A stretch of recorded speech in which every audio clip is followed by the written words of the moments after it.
All right, everybody, welcome to the Backseat Huddle Podcast, episode 25. Because the only thing funnier than 24 is 25. Now, in today's episode, I'm going to give you guys my divisional round predictions. So hopefully you guys don't hate them. I'm going to be talking to you guys about every game this week. So let's just go ahead and get into it.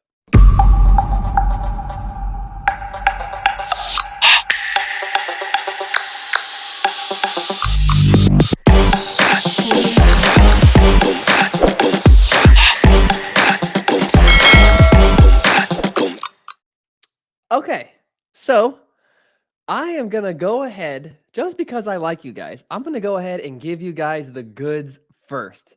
I'm going to start off with the best game of the week, what should be the best game of the week, the Dallas Cowboys versus the San Francisco 49ers. So there's reasons to like each of these teams, and I absolutely can make a case for either of these teams to win. And because you're nice enough to still be listening, I'm going to go ahead and do just that. I'm going to give you a reason I like both of these teams. So for me, I'm going to start with the Dallas Cowboys. The Dallas Cowboys, for me, are a very interesting team because I don't actually know how good the Dallas Cowboys are, because they're the Cowboys and they're the same storyline typically every single season. We've seen the cycle where they beat up on average teams, they get really hyped. You get the idea. I have my reservations about the Cowboys, and there's things I don't like about the Cowboys. However, the Dallas Cowboys have a quality about them that makes me doubt everything that I dislike everything I dislike about the Cowboys. Every time I look at the Cowboys and I think this team has a weakness, it just seems not to matter. It's very strange. This season, most seasons, the Cowboys have made a living beating the daylights out of average teams. If you're okay to good enough to average, the Cowboys are just absolutely going to boat race you, okay? However, if you're an actual good team and you're strong, that isn't always the case. That's really how it should be. And that makes the Cowboys even more challenging for me, is because, like I said earlier, I really have a couple reasons, rather, I've said this in past shows, is I have a couple reasons that I don't like the Dallas Cowboys offense, but they just keep succeeding in spite of it, which is what good teams do. I don't like that they don't have a real wide receiver option outside of CeeDee Lamb. I don't like that they're starting 41-year-old Jason Peters at left tackle. I don't like that they're not giving Tony Pollard the lion's share of the carries. But despite all those things I don't like, it doesn't seem to matter. Tony Pollard took his usual amount of carries and looked amazing. The pass catchers that I'm not sure about on the Cowboys, the ones not named CeeDee Lamb, still managed to make an impact on the game versus Tampa. And CeeDee Lamb, despite being the only one that I like, and who should be really their only receiving target, still manages to get his share of yards, targets, touchdowns. And Dak Prescott, who's thrown 1,000 interceptions this season and has been given hell about it, played arguably the best game he's played all season long against the Tampa Bay Buccaneers. I mean, they tore up the Tampa Bay Buccaneers last week.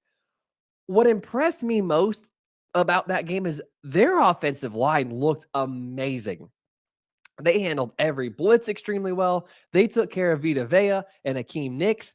They opened up massive running lane for the running backs, and they kept Dak Prescott clean all game long. That team that showed up against the Buccaneers, especially for the first half, that team can beat anybody.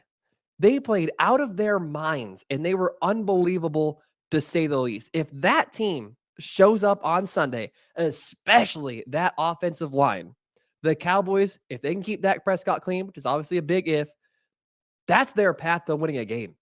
And if you're a Cowboys fan right now, you have to be extremely excited about your ability to win this game, because the Cowboys are also largely getting healthy at the right time. Outside of that Jaron Curse injury against Tampa, they look like they have a lot of their dudes back. And it looked like that Micah Parsons injury towards the endish of the game, or the halftime of that game against Tampa, didn't appear to be anything significant. And more so, the Cowboys appear to be peaking right now. They're playing their best football right now. Outside of that stinker against the Commanders, they played extremely well against the Buccaneers. They played very well against Philadelphia, despite some mistakes, they are playing well when it matters most. You have to like that if you are a Cowboys fan. And despite all that hype I just gave you about the Cowboys, I still like the 49ers in this matchup. The Cowboys walked into Tampa Bay with a massive advantage, and I don't know how I didn't catch it last week when I was doing predictions. The Cowboys during the regular season had the 21st ranked run defense and the 8th ranked pass defense, and a group of pass rushers that delivered the 3rd most sacks in the NFL. Against a team like Tampa Bay that had statistically at one point the worst rushing offense in NFL history, and then thereafter the 32nd ranked, obviously, ranked rushing offense the rest of the season, a heavy reliance on the pass. They set an NFL record for attempts and completions and a beat-up offensive line that took a step back this season anyway. It makes sense that the Cowboys would be able to take advantage of all of those Tampa Bay weaknesses. It just made sense that they would win that game like that. I just happened to miss it. It's going to be the opposite of that for the Cowboys against the 49ers. The Dallas Cowboys have once again the 21st ranked rushing defense in the NFL going up against Christian McCaffrey and the 8th ranked rushing offense of the San Francisco 49ers. The Cowboys obviously have a ferocious pass rush led by Micah Parsons, and the 49ers have a rookie quarterback, and that's got to be concerned. However, the best way to take pressure off of your quarterback and off of your offensive line when they're pass blocking is to establish a run game, which statistically, based on the numbers, the 49ers should not have a problem doing. And not just because of the numbers and because the Dallas defense doesn't hold up against the run well, but also because the 49ers just established the run against everybody. It's what they do. And they're playing against the 11th worst rushing defense in the NFL. That does not bode well for Dallas. And there's also something I've been hearing a lot about Brock Purdy, where people, Twitter, TikTok, whatever, will say, he hasn't played against the real defense yet. Like, yeah, he has. He's been playing against the 49ers defense every single day in practice, week in and week out, up to week 13, whatever, with the scout team. He's seen and played against the best defense in the NFL every single week in, week out, day in, day out. Now he's playing against lesser defenses with the first team San Francisco offense, not the scout team like he was playing against with the San Francisco defense in practice. It makes perfect sense why Brock Purdy is playing so well if you look at it under that lens. There's also going to be a group of people who are going to say that the 49ers haven't seen a pass rush like the Cowboys, which, yes, they have in practice. Joey Bosa led the NFL in sacks this season with 18 and a half. The 49ers defense also only averaged about half a sack less per game than the Dallas Cowboys did this season. So it's not like the rest of their defensive line stinks. And I'm prepared to argue that it won't even matter that the Cowboys have an amazing pass rush because the 49ers have an equally amazing offensive line. Thanks to David Lombardi for this. The 49ers offensive line has the 5th best pass block efficiency in the NFL. They also arguably have the best left tackle in the NFL protecting Brock Purdy's blind side. So I like all of that, but let me explain to you why I like the 49ers even more. Let's just simplify the whole thing. Let's get down to the base level stats, not the advanced metrics today. Let's get down to the simple, basic numbers for Cowboys versus 49ers. Offense and defense, 49ers win both. The 49ers have the 5th ranked overall offense in the NFL. The Dallas Cowboys are ranked 11th. The 49ers had the number 1 ranked overall defense in the NFL. The Cowboys are ranked 13th. The Cowboys score 27.5 points per game. The 49ers score 26.5 points per game. You're like, okay, cool. There's a win for the Cowboys. But then people are like, 27.5 points per game, but they played Cooper Rush for 4 games. Okay, sure. Let's play that game. Since Brock Purdy took over, the 49ers are averaging 33.5 points per game, which is best in the NFL. 49ers allow 16.3 points per game. Cowboys allow 20.1 points per game. The 49ers are just the better team. They're the better team on paper, and they feel like the better team. They also feel like they have a head coaching advantage, and that makes a difference. Let's ask the Jaguars and Chargers all about it. I could keep going with reasons I feel like the 49ers are going to win this game, but I don't want to spend an hour just talking about this one game. So I'm taking the 49ers, probably bigger than most. I'm going to say 49ers win 31-21.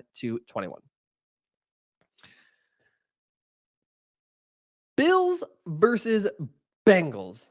Bears beats Battlestar Galactica. Bills versus Bengals. This is one of the toughest games for me to pick simply because each of these teams has something I can point to and I can just look at it easily and say, I don't like that. That's the reason they can lose, which is kind of weird for a divisional round playoff game against two teams that at one point were both kind of Super Bowl favorites or in that discussion. For the Bills, it's simple. They're overly reliant on Josh Allen being Superman. And recently, Josh Allen has been turning the ball over a lot. I brought this up on Tuesday's show, and I'm going to bring it up again. This season, Josh Allen finished 22nd in completion percentage, first in turnovers, tied for 7th in interceptions. And thanks to Nick Wright for this, I was listening to Colin Cowherd, where he was on there. He said, Josh Allen this season has 32 combined interceptions and fumbles in 17 games. Dude, that's a lot of risk, and that is putting the ball in harm's way too often. And then for the Bengals, it's obvious. It's obvious. It's the offensive line. They're out 3 starters, which in itself is a huge concern. And they may get Alex Kappa back for this game, their right guard, I believe, which is obviously a good thing. That's my concern for the Bengals, but I struggle so much with this being an actual concern because we've seen Joe Burrow and company do it without an excellent offensive line, but not having the offensive line obviously takes away in some level that vertical passing game with JaMarr Chase that they just do so well. But when it comes down to it, when I did the research for Bills versus Bengals, every time I got down to the nitty-gritty of it, I felt like I kept coming to a point where each team was close enough or things felt insignificant, or I couldn't come up with a reason one way or the other, either team to win this game. Because there's things I like about both teams. I like that the Bills have a very good defensive line, even without Von Miller, going up against that obviously banged up Bengals offensive line. I like that the Bengals defense allowed the lowest completion rate and passer rating in the NFL during the regular season. I like that the Bills seemed to last week have committed to their running backs running the ball and took some pressure off of the shoulders of Josh Allen.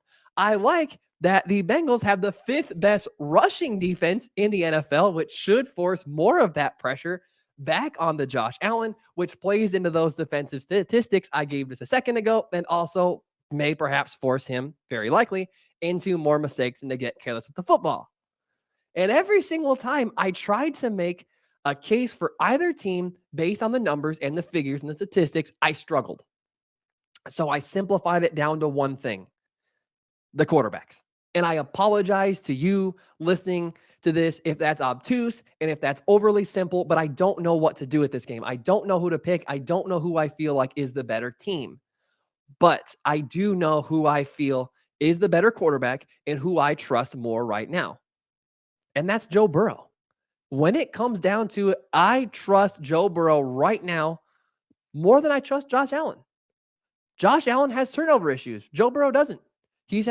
And then Josh Allen had 3 more turnovers again against the Dolphins last week.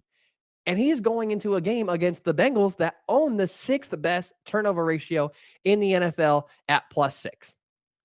So when it comes down to the quarterbacks, I know which one I trust better. And that's why I'm going to pick the Cincinnati Bengals close.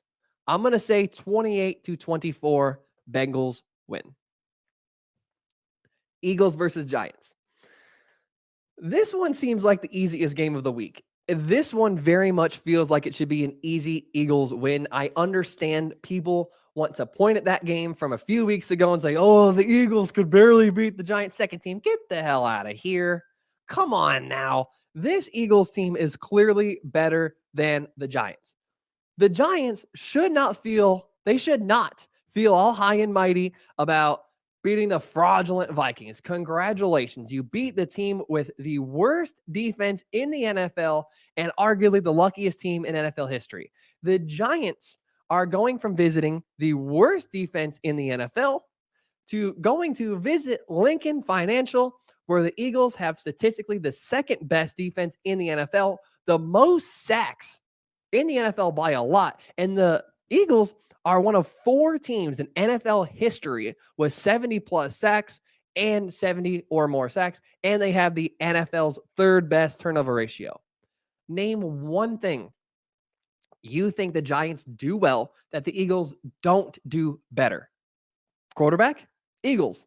Say what you will about Daniel Jones. He looked good against the worst defense in the NFL, but Daniel Jones was never in the MVP discussion. Jalen Hurts was. Passing offense, Eagles ranked 9th, Giants ranked 26th. Rushing offense, maybe a wash. The Giants are ranked 4th and the Eagles are ranked 5th, and they are separated by a 1/6 of a yard per game. Offensive line, Eagles, their Pro Football Focus's number 1 ranked unit. Defensive line, you have to say the Eagles. They had the most sacks in the NFL. They had 4 players with 10 sacks or more, and that's not including Fletcher Cox, who had 7 sacks. And they also have Jordan Davis, who's obviously a difference maker as well. Secondary, Eagles are better. They have an all-pro. Receiving core, God, the Eagles by a freaking mile. Overall defense, Eagles are ranked 2nd. Giants are ranked 24th. This is the easiest game of the week.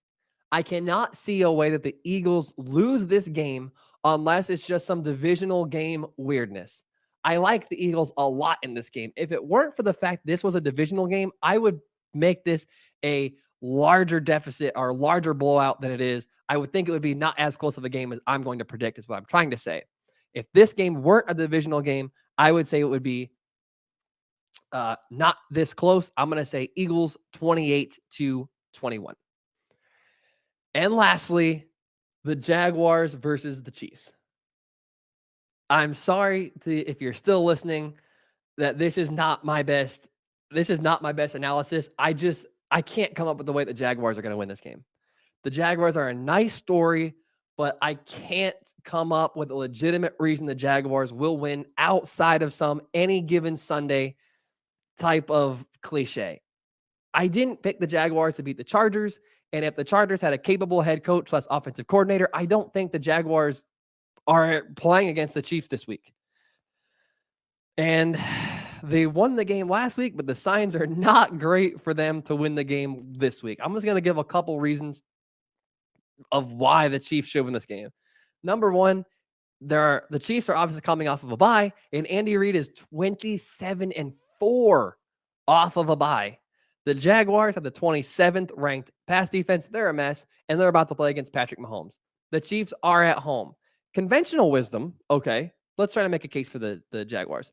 Conventional wisdom is that the best way to beat great quarterbacks is to establish a run game and keep the opposing quarterback off of the field. But I can't even rely on that being a possibility for the Jaguars, as the Jaguars have the 14th ranked rushing offense in the NFL, but the Chiefs have the 8th ranked rushing defense in the NFL. So I can't even be like, oh, that's the way, because it looks like the Chiefs win that matchup as well.